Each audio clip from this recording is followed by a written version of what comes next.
క్రైస్తలాడ్ అలసిన వారిని ఊరడించు మాటలు ఫిబ్రవరి 22. ఎవడైనాను పాపం చేసిన ఎడల నీతిమంతుడైన యేసుక్రీస్తును ఉత్తరవాది తండ్రి యుద్ధమనుకున్నాడు. 1 యోహాను 2:1. మనము తిరిగి జన్మించక మునుపు మన మనస్సాక్షి పాపముచే అపవిత్రమగును, మన ఆత్మ మృతమగును, మన ప్రాణము చీకటి ఎగును, మరియు మన శరీరము అపవిత్రమగును. మన ప్రధాన యాజకుడుగా ప్రభు యేసుక్రీస్తు మృతమైన మన ఆత్మలపై తన రక్తమును ప్రోక్షించినప్పుడు మృతమైన మన ఆత్మలు బ్రతికించబడును. మన ఆత్మలలో దైవిక జీవము ప్రవహించుటను కనుగొందుము.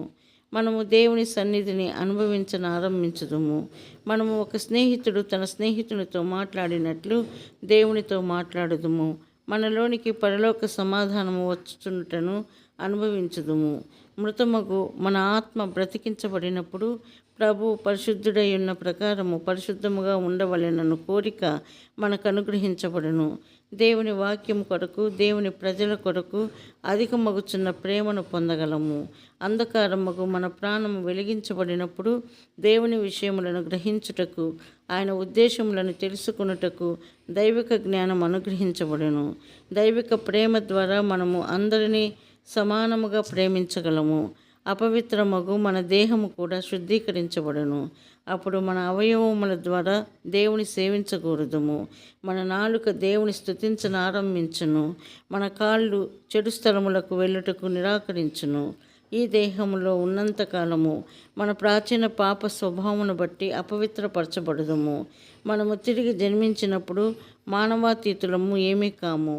ప్రాచీన పురుషుడు లేక ప్రాచీన పాప స్వభావము పదే పదే రేపుచుండును.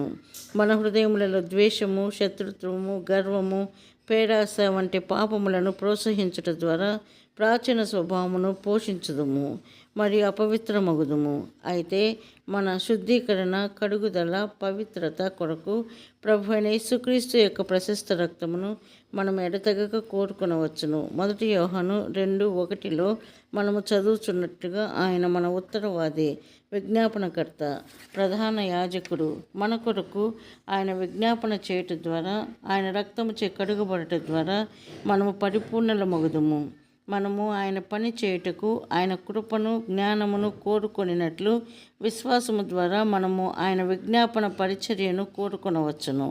ఎంతో ప్రాముఖ్యమైన ఈ పరిచర్య ద్వారా శోధనలన్నింటినీ జయించగలము. మనము ఈ లోక మోసముల నుండి తప్పించబడుదుము మరియు ఆయన రెండవ రాకడ కొరకు సిద్ధపడుదుము. ఆయన రాకడలో మనము గొప్ప స్వాస్థ్యమును పొందుదుము.